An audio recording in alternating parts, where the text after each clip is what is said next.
E eu sei que eu vou escandalizar muita gente com o que eu vou dizer. Não é a sua oração que tem poder. Irmão, a oração tem poder. Não é a sua oração, me perdoe, não é a sua oração. A sua oração é apenas um pedido. O pedido não tem poder. O poder quem tem é Deus. A sua oração não tem poder por si só. Porque se você fizer qualquer oração a qualquer pessoa, onde Deus não esteja envolvido, não haverá nada. Nesta mensagem impactante, descobrimos que fé não tem poder por si mesma. O poder está em Jesus. Assista até o final e deixe seu comentário. Quando Lucas escreveu este rolo a Teófilo, seu amigo, nós falamos isso no início da série. É bem provável que Teófilo estivesse confuso e tenha perguntado a Lucas a respeito desse Jesus e desse reino que ele passou a crer. A verdade é que, pelo que Lucas escreve lá no capítulo 1, Teófilo creu em Cristo, mas não estava entendendo o que acontecia. Vamos nos lembrar que o Império Romano da época e a cultura greco-romana da época, onde Teófilo estava inserido e também Lucas, era uma miscelânea de religiões e de culturas nas cidades do Império, visto que o Império abarcou o Mediterrâneo, boa parte da Ásia, da Grécia, da Macedônia e também do Oriente e até da África. Então você tinha gente de tudo quanto era lugar, e os judeus e os cristãos também estavam espalhados por todo esse império. E uma coisa é um convertido a Cristo ouvir sobre Cristo vindo de um cristão e ouvir a perspectiva deste Cristo sendo dito por um judeu. Então, e não temos no primeiro século, além da Septuaginta ou Septuaginta, que é o Antigo Testamento traduzido em grego, mas a obra de Cristo estava sendo escrita, por exemplo, o Evangelho de Lucas. Estamos falando aqui de pelo menos 30 e tantos anos depois da morte de Cristo que isso aconteceu, que Lucas escreveu. Há quem creia que foi mais próximo do ano 70 do que do ano 60. São especulações. Então esses cristãos do primeiro século não tinham os evangelhos. O Teófilo recebeu das mãos do Lucas. Então, essa interlocução com cristãos e judeus provavelmente traziam dúvidas na cabeça de Teófilo. Nós não temos nem o pedido de Teófilo, nem a conversa dele com Lucas. Nós só temos o Evangelho de Lucas, que é uma explicação a Teófilo de quem era Cristo e quem era o rei e quem era o reino. Então, quando nós lemos esse Evangelho, nós temos que entrar neste cenário. Eu estou entendendo uma história que é uma resposta que eu imagino qual foi a pergunta. E que Lucas, a cada momento, vai demonstrando o caráter de Cristo, as pessoas que o seguem e a lógica do seu reino. Isso é importante para nós hoje, Zé, fundamental. Todos nós somos gentios e que cremos em Cristo, e eu acho que nos dias de hoje, mais particularmente no nosso país, esse evangelho tem um ensinamento muito importante. Mateus também, mas eu acho que Lucas talvez seja foi o que gritou na minha cabeça o ano passado para falar, vamos pregar, vou falar sobre Lucas. Porque nós temos hoje cristãos com dúvidas básicas sobre fé em Cristo. Nós temos evangélicos hoje que têm dúvidas profundas sobre o que é o evangelho. Nós temos gente que crê no reino, mas nem sabe o que o reino é. Talvez hoje nós tenhamos centenas de milhares de teófilos. E a carta de Lucas, ela se torna muito atual e necessária para nós. A semana passada, eu falei aqui sobre um milagre de Cristo, em que um centurião tem um servo, você se lembra? Doente, e pede para que os anciãos conversem com Jesus. Jesus está indo à casa desse centurião romano, e esse centurião envia seus amigos para dizer: eu não sou digno que você entre na minha casa. E Jesus se espanta com aquilo, se admira, dizendo: eu não vi fé como essa em Israel. Mas ele não falava sobre a fé, crença. Ele falava sobre a humildade, o reconhecimento da autoridade, a maneira simples, pura, sincera, submissa e humilde daquele homem. Não o poder da fé, porque eu não sei se você sabe, a fé não tem poder. Quem tem poder é Deus. Pode ser uma coisa muito básica que eu estou falando. Eu nem deveria estar falando isso, porque deve ser uma coisa que você já sabe há muito tempo, mas eu tenho que falar. E eu sei que eu vou escandalizar muita gente com o que eu vou dizer. Não é a sua oração que tem poder. Irmão, a oração tem poder. Não é a sua oração, me perdoe, não é a sua oração. A sua oração é apenas um pedido. O pedido não tem poder. O poder quem tem é Deus. A sua oração não tem poder por si só. Porque se você fizer qualquer oração a qualquer pessoa, onde Deus não esteja envolvido, não haverá nada. Porque não é a questão da sua oração que tem poder. E nem é a sua fé que tem poder. Porque eu posso acreditar que essa caixa acústica vai se transformar num cavalo de corrida e jogar aqui toda a minha fé. Nada vai acontecer, porque não é a fé que tem poder. Quem tem poder é Deus. Mas a nossa religião cria em nós uma série de crendices e crenças que nos afastam do verdadeiro evangelho, e nós começamos a colocar o foco das nossas expectativas, esperanças e até mesmo crenças em tudo que não é Deus. E aí então nós passamos a crer na oração, a crer na fé e não crer em Deus. Pode parecer uma coisa louca que eu estou dizendo a você, e você vai dizer: não, a minha oração tem poder. Ok, a minha não tem, ela é só um pedido. Poder quem tem é Deus. E não há oração que Ele ouça mais e outra que Ele ouça menos, porque Ele habita em nós e Ele conhece a palavra do meu pensamento antes que a palavra me chegue na boca, diz o Salmo 139. Ele sonda o meu interior. Antes que eu peça, Ele já sabe o que eu preciso. Não é o meu pedido que tem poder. Também não é a minha fé que tem poder, porque a fé é um dom do Espírito. E eu só tenho fé porque Deus me deu fé. Nem para crer eu sirvo. Porque a fé é uma dádiva. 1 Coríntios 12 fala que a fé é um dom. Foi Ele que nos deu o dom da fé. Portanto, o que nós temos é nada. Sujeição, submissão, amor, dedicação, adoração, gratidão a Ele, que é tudo, que tem todo o poder e pode todas as coisas.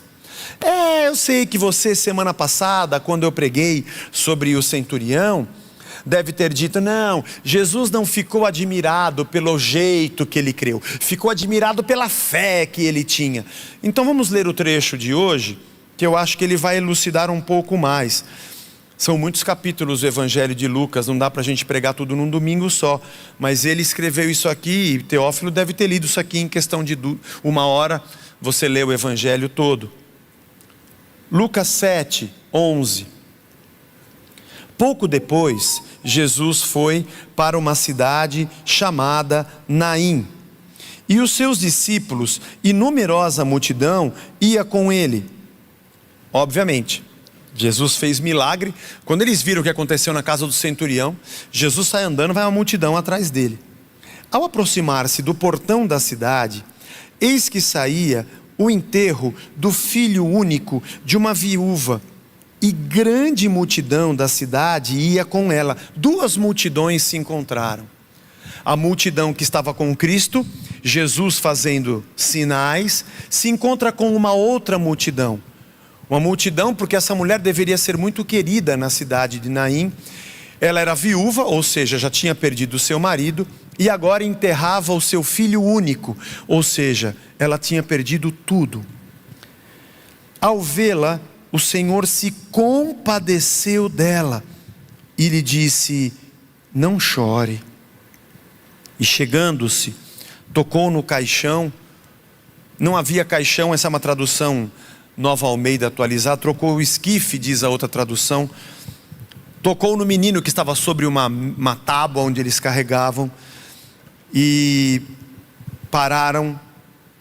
O que estavam carregando pararam, e Jesus disse: jovem, eu ordeno a você, levante-se. O que estava morto sentou-se e passou a falar. E Jesus o restituiu à sua mãe. Todos ficaram possuídos de temor e glorificavam a Deus, dizendo: grande profeta se levantou entre nós, Deus visitou o seu povo. E essa notícia a respeito de Jesus se espalhou por toda a Judéia e por toda aquela região. Senhor, fala ao nosso coração, nos abençoa, nos edifica pela Tua palavra, em nome de Jesus. Amém. Eu leio sempre aqui para você na Nova Almeida atualizada, que é uma tradução um pouco, não tão simples como a Nova Linguagem, a tradução dos dias de hoje, né? A NTLH, o Novo Testamento na linguagem de hoje. A Nova Almeida é a revista atualizada, um pouco mais simplificada, para você entender, como eu disse aqui, tocou no caixão, talvez não fosse um caixão. Quando você lê na revista atualizada, ela é mais ao pé da letra, né? Ou a tentativa de ser. A verdade é que ele toca ao menino e aquele menino volta à vida. Alguns detalhes interessantes é que domingo passado, o trecho anterior que nós falamos, Jesus estava em Cafarnaum. E Cafarnaum tem uma distância de 52 quilômetros para Naim. Aproximadamente 50, 52. Isso pela estrada hoje, não sabemos o caminho que eles faziam na época. Eles andavam a pé. Mas em torno de 50 quilômetros é a distância dessas duas cidades. O que leva aí 10 horas para se fazer essa jornada a pé. Você que anda ou corre, você sabe, você leva aí 50 minutos, 1 hora para fazer 5 quilômetros para quem caminha numa boa. Ir caminhando sem parar, o texto original dá a entender que eles estavam em Naim no dia seguinte. A gente não tem, a maneira que foi escrito, no grego é como se ele tivesse dito: no seguinte, Jesus foi, e parece que a palavra dia está ali, como é que se diz, subliminarmente presente. Por isso que quem tem a revista atualizada diz no dia seguinte, aqui ele diz logo depois. De qualquer maneira, Jesus andava muito. 10 horas de caminhada para chegar até Naim. 10 horas de caminhada, se não parou, deve ter parado para comer. Pode ser que levaram um dia inteiro de jornada para chegar até ali. O mais interessante é que Jesus não faz coisas à toa. Ele não foi para Naim, tipo, para onde eu vou hoje? Vamos para lá. A missão de Cristo de levar o seu reino não media esforços. E eu acredito que Jesus já sabia o que ele ia fazer em Naim. Assim como ele sabia o que ia fazer na casa de Lázaro, quando foi até sua casa e Lázaro estava morto. Talvez aquela multidão em festa por ver o que Jesus havia feito com o centurião romano, estivessem caminhando: o que será que ele vai acontecer? Para onde a gente vai? Para Naim. Pô, mas é longe. Mas vamos atrás dele, porque ele está fazendo cada coisa. E Jesus vai com a multidão até aquela cidade. O mais interessante é que, se você semana passada disse, o Zé falou que Jesus não ficou admirado pela fé do centurião, mas ele ficou admirado pelo jeito que ele falou. Eu acho que ele ficou admirado pela fé, porque é a fé que faz milagres. Neste caso, esta mulher que estava saindo com o velório do seu filho carregado pelos homens e uma multidão em prantos, nem sabia que Jesus estaria ali. Não temos nenhuma informação de que essa mulher cria em Jesus Cristo. Ela não tinha notícias de que Jesus viria. E ela não creu ou fez nenhum tipo de movimento,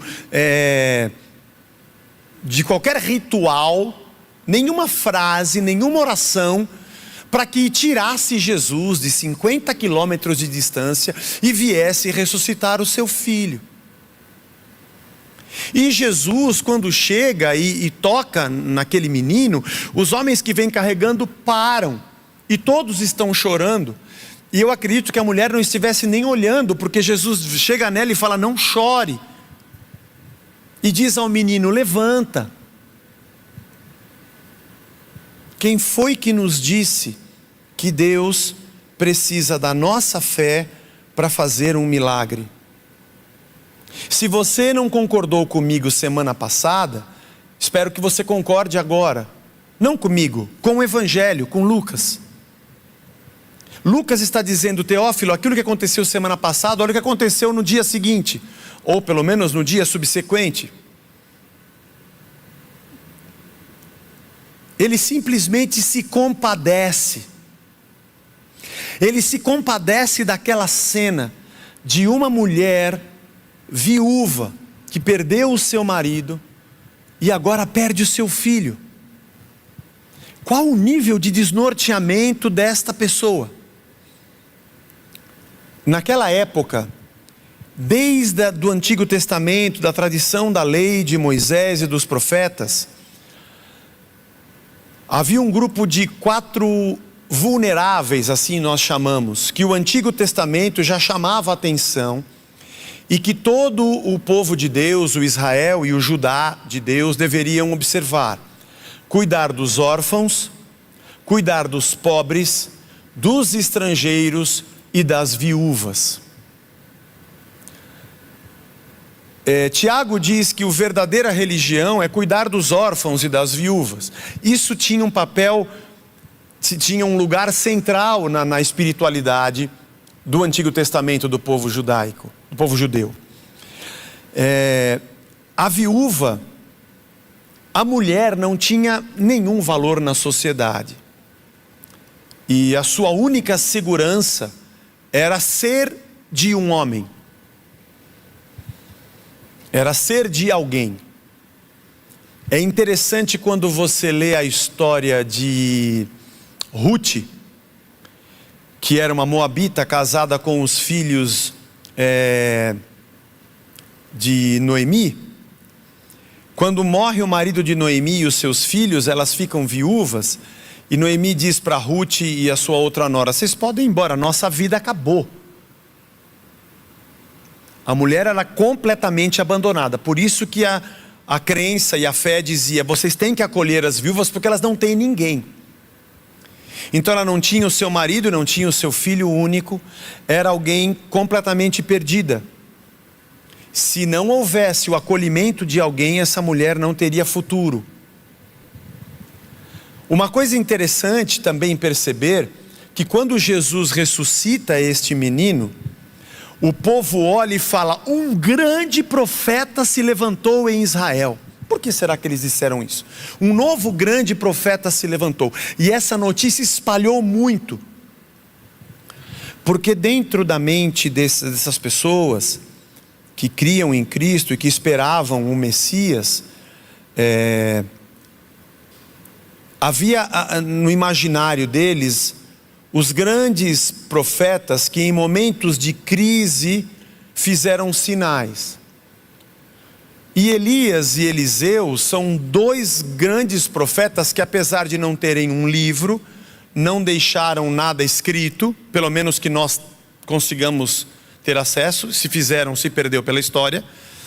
Nós temos outros profetas escritos, mas temos os feitos de Elias e Eliseu, e como viveram num momento crítico, muito crítico da história de Israel, que foi quando a nação foi governada por Acabe, que era casado com Jezabel, filha de Etibaal, que era rei dos Sidônios e era um sacerdote de Baal, e a nação toda servia a Baal. Houve seca e fome, e esses 2 profetas, Eliseu foi sucessor de Elias, fizeram grandes sinais demonstrando que aquele povo deveria se arrepender e voltar para Deus, porque sempre o sinal não é para que eu creia no sinal e me apegue ao sinal. É para que eu creia que Deus está fazendo algo para que eu volte a Ele.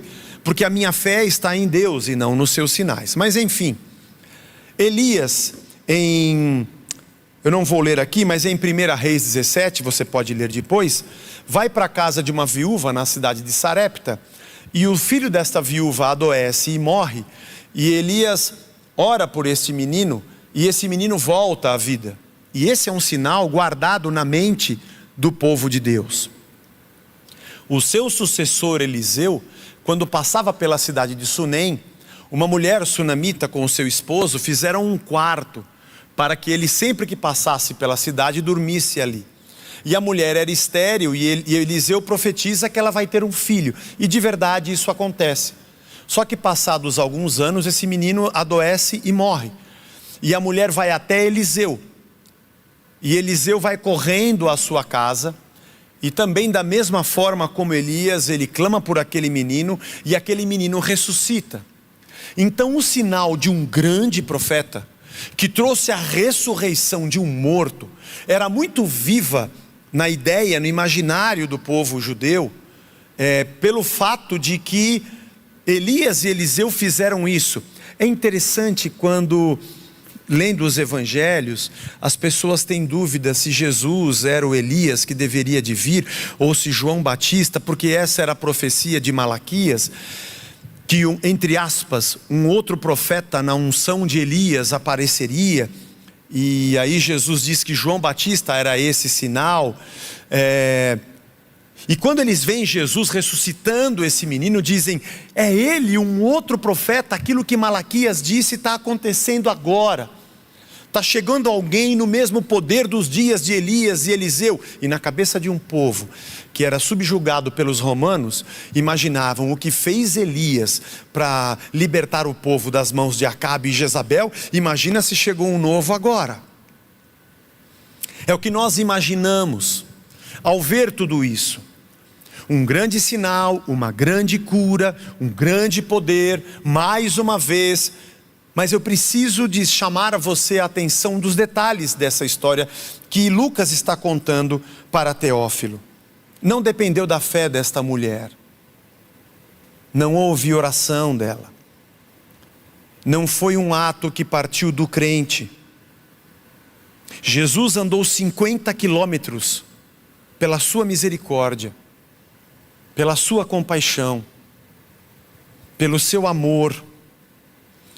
Algo interessantíssimo é que Jesus se aproxima e diz o texto que ele se compadeceu daquela mulher. Eu já falei em outras ministrações sobre esse verbo, splagnizomai, um verbo irregular do grego, que significa mover-se das entranhas. Naquela época eles acreditavam que o âmago, as entranhas, era o lugar onde as emoções e a agonia habitavam. Interessante, né? Nós hoje pensamos o coração, imageticamente, de uma forma até poética. O meu coração. Mas naquela época, quando alguém estava em agonia, em profunda tristeza, era como se suas entranhas estivessem se movendo. E é o que significa esse verbo. Ele aparece poucas vezes no Novo Testamento. É como se Jesus tivesse uma dor por aquele menino que ali está. Nós traduzimos isso como se compadecer. Não sei porque no meio dessa pandemia, uma palavra da língua portuguesa veio à moda. Parece que o brasileiro descobriu a palavra empatia. A cada 10 palavras que você lê na internet, 45 mil são empatia. O brasileiro descobriu a palavra empatia. A palavra simpatia é uma impressão agradável de uma coisa. É uma disposição a favor, né, favorável a alguém ou a alguma coisa. E essa disposição favorável pode ser com alguém que você pouco conhece. Você simplesmente foi simpático. O pathos, o sentimento, a emoção, e a preposição sin, do grego, que significa junto de, o mesmo. Então eu fui simpático. O empático, ou aquele que tem empatia, é aquele que parece entrar um pouco mais. Ele não somente é simpático, porque o en do grego também é como o nosso, de estar dentro, mas é uma capacidade de se identificar com quem sofre, e é o que todo mundo fala hoje. Então é como se eu até sentisse, olha, eu também estou com um pesar aqui dentro de mim, eu também me entristeci junto com ela, mas ela e eu sou eu. O que se simpatiza pode até estender a mão, o que é empático, ele parece que se condói da mesma forma, mas esse termo e esse compadecer é muito mais profundo. Quando eu vejo cristãos falando sobre empatia, eu acho legal, está tudo certo, repita aí a palavra, mas entenda que Cristo não tem empatia, Ele tem compaixão. Ele se compadece. Sabe o que é padecer? É morrer. Quem se compadece, morre junto. Quem se compadece, mergulha para dentro da dor. Quem se compadece, pega aquela dor e coloca sobre si. Não é porque ele fez uma postagem bonitinha com uma figurinha, e teve empatia. Ele não quer nem saber se alguém vai ver postagem porcaria nenhuma. Ele já mergulhou dentro da dor. Aliás, talvez ele não tenha tempo de tirar foto para mostrar que é empático, porque ele está ali sofrendo junto. Ele vai para a cruz e leva sobre si as nossas dores. Ele se compadece. Ele padece junto. Eu não sei se eu vou conseguir resolver tua situação, mas eu vou te abraçar e a gente vai morrer junto. Eu não só sinto a dor, como eu me deixo envolver por ela. Compaixão. Não é interessante o fato de Jesus estar com uma multidão que presenciou o milagre de Jesus na casa do centurião, e essa multidão com certeza devia estar em festa. Qual será o próximo milagre? E ele vê uma outra multidão que sai da cidade de Naim com choro. A multidão da festa se encontrou com a multidão do choro. A multidão da vida se encontrou com a multidão da morte. E Jesus poderia ter chegado naquela multidão e ter dito: peraí galera, tem um povo chorando ali, ó. E os caras, Jesus, estão chorando por quê? Não sei, deve ter alguém morto ali, parece que é uma ladainha, tem umas carpideiras. Tem uma senhora chorando ali, ó. Quem ela é? Eu sei de tudo, pô, eu sei já. Ela é a viúva, eu vim aqui pra... Galera, vamos entrar correndo lá no meio, abraçando e dizendo: para de chorar, meu. Para de chorar. Me responda uma coisa. Se você soubesse que você está entrando num lugar para resolver um problema, qual a primeira coisa que você faria? Daria a notícia que você chegou com a solução, né? Mas Jesus não fez isso. Antes de fazer isso, ele se compadeceu. E ele chorou com ela. E disse: mulher, não chore. Não chore. Nós temos uma fé instrumental, fria. Você vai na noite do poder, da cura, do milagre e do sinal, e você vai fazer lá o que te pediram para fazer, vai pagar o que tiver que pagar, vai levar o seu milagre, vai embora feliz da vida. Não tem ninguém para dizer: eu queria sentar com você. Porque afinal de contas, se você fizer o ritual da noite do poder e não acontecer nada, volta na próxima. Não temos mais para oferecer, é só isso. Se você recebeu o grande poder, você vem aqui e dá um testemunho para a gente pescar mais gente. E quem não conseguiu? A maioria vai para casa e volta no próximo. Você deve estar em pecado, entregou dinheiro a menos, quebrou a corrente, fez alguma coisa que não prestava, saiu da sua igreja sem pedir autorização para o seu pastor, está em maldição, está fora de cobertura espiritual. A culpa é sempre sua. Porque aqui a gente não tem compaixão, aqui a gente tem comércio das coisas sagradas, santas, sagradas, santas não se consegue. Porque o santo é aquilo que é, Deus é santo. Sagrado é aquilo que o homem faz, nós fazemos as coisas dos lugares sagrados. Santo é o que é santo, sagrado é o que a gente cria. Então nós comercializamos o que é sagrado. Por isso que nós não estamos preocupados em chorar com quem chora. Olha, eu estava fazendo a conta. Pastorear igreja eu comecei em 95. Ser pastor em 93. Então daqui 2 anos eu completo 30 anos de pastorado. Mais 2 anos eu completo 30 anos de pastorado de igreja. Eu já fiz bastante aconselhamento, mas já fiz bastante mesmo, de vários tipos.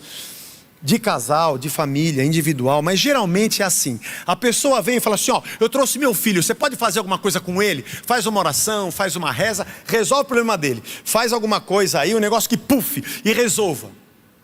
E aí a pessoa vem com poder, ela vem com crença, ela profetiza, ela quer que ponha a mão, ela quer que faça alguma coisa. Porque eu preciso que um sinal aconteça, porque eu não quero gastar tempo em me compadecer. Eu quero que o pastor ore para mudar o meu marido. Eu quero que o pastor ore e faça um saravá para mudar a minha mulher. Mas eu não quero gastar tempo de ouvi-la.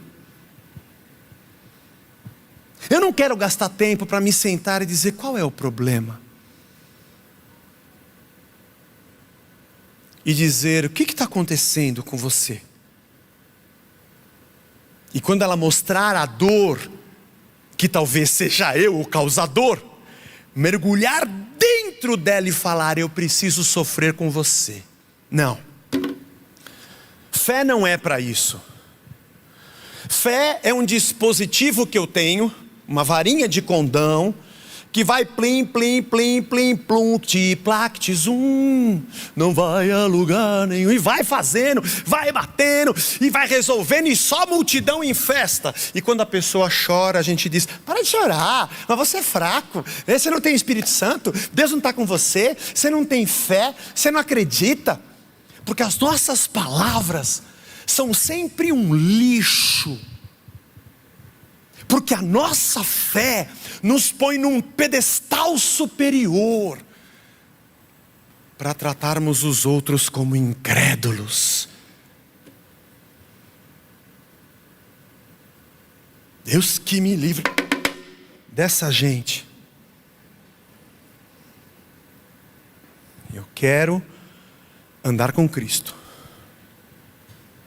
Aliás, foi por isso que eu disse semana passada, não se preocupe em ser evangélico. Esquece isso.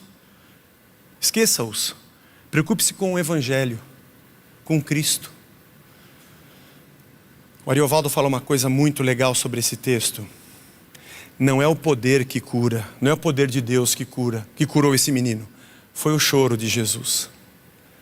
Ele, quando entrou na casa de Lázaro e Lázaro estava morto, lá em João capítulo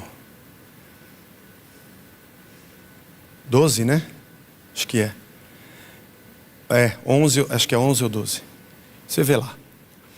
E ele vê Marta e Maria, diz o texto que Jesus chorou. Onde vocês o sepultaram? Nossa fé hoje se tornou uma fé desumana, sem sensibilidade. Falamos de simpatia e empatia, mas não temos compaixão. Se uma pessoa está sofrendo, 2 evangélicos vão discutir se a culpa é da esquerda ou da direita, mas ninguém vai morrer junto dela. Esse é o cenário que nós vivemos hoje, da ausência da compaixão. Aliás, nos aproximamos de Cristo para saber qual é a fórmula do milagre. Nós ficamos procurando pregações para as pessoas nos darem fórmulas. Sabe como é que você faz para tal coisa acontecer? Opa, peraí que eu vou pegar uma caneta. Vai, fala. ora desse jeito, canta assim, faça tal coisa, e nós ficamos aprendendo sistemas e fórmulas matemático-espirituais, para juntarmos os tijolinhos, e aí quando você completar, plim, aí Deus catapulta sobre você o milagre, Não. Jesus não veio para nos dar fórmulas, para sabermos como nos dar bem. E você deve ter um caderno cheio de 5 passos para conquistar tal coisa, 10 passos para conquistar outra, 10 passos para vencer não sei o quê. O interessante não são os passos, é que os verbos sempre são conquistar, ter, alcançar, vencer, superar. É uma fé instrumental. Nos utilizamos de Deus para os nossos objetivos, ou achamos, mas entre nós não há compaixão.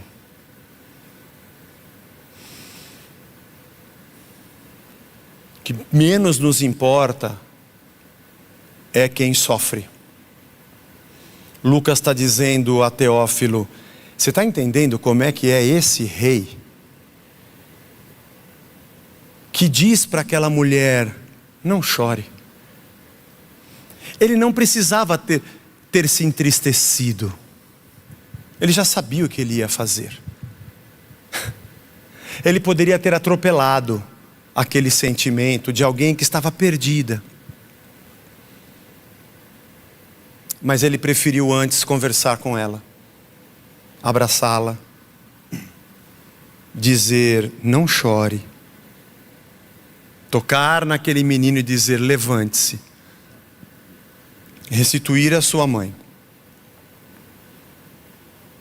Ele foi devagar.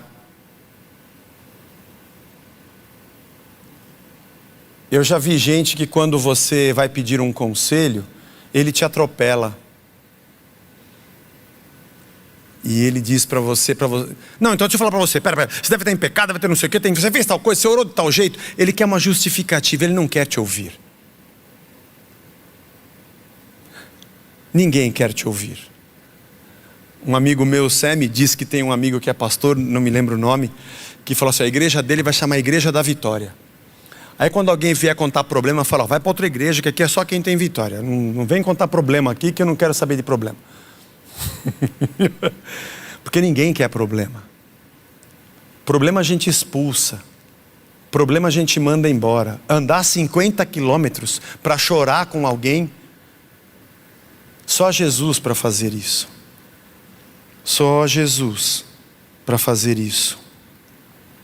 Procuramos qual é a fonte do milagre, e o nosso Cristo é a fonte da compaixão.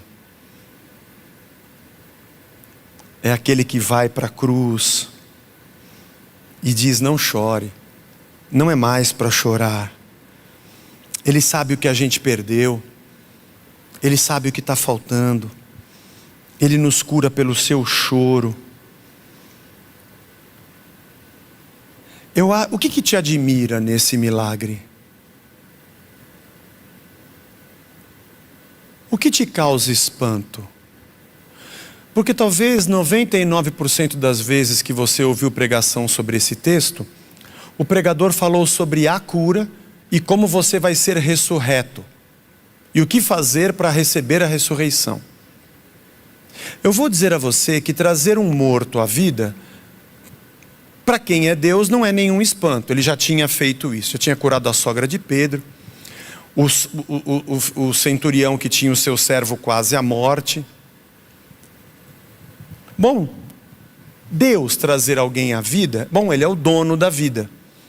Ele triunfa sobre a morte. Acho que o que mais me espanta não é o poder que Ele demonstrou, porque poder nós já sabemos que Ele tem. E Ele pode fazer o que Ele quiser. O que mais me espanta é o Deus, Senhor, que pode fazer o que quiser, a hora que quiser, se compadecer. Que poderia vir voando, mas caminhou 50 quilômetros.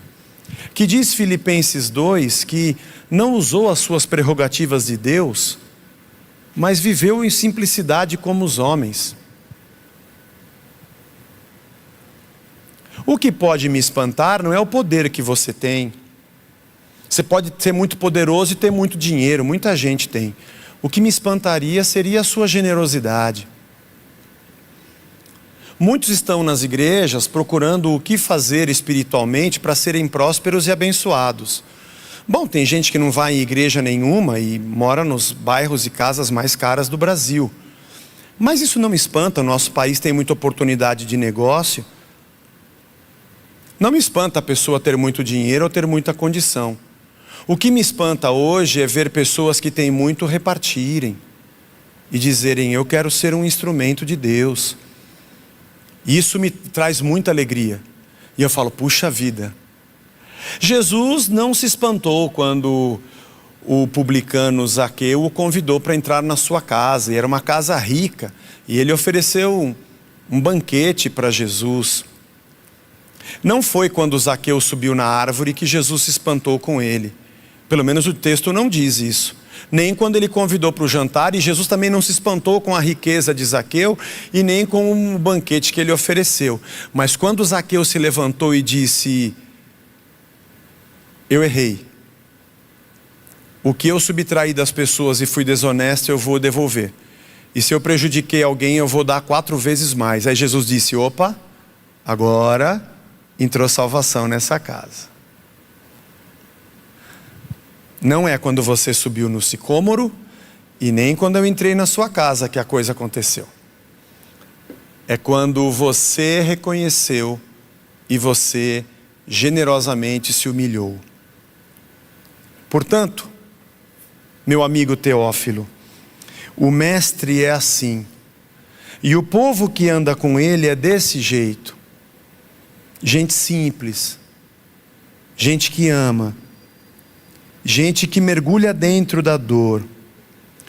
Meu caro amigo Teófilo, chegou o reino da compaixão. Chegou o reino de quem está pronto para padecer junto. Chegou o reino do rei que serve e não é servido. Chegou o rei que chora. Por que você quer subir tanto na vida e estar no topo? Para não chorar, é só rir. Chegou o rei que chora.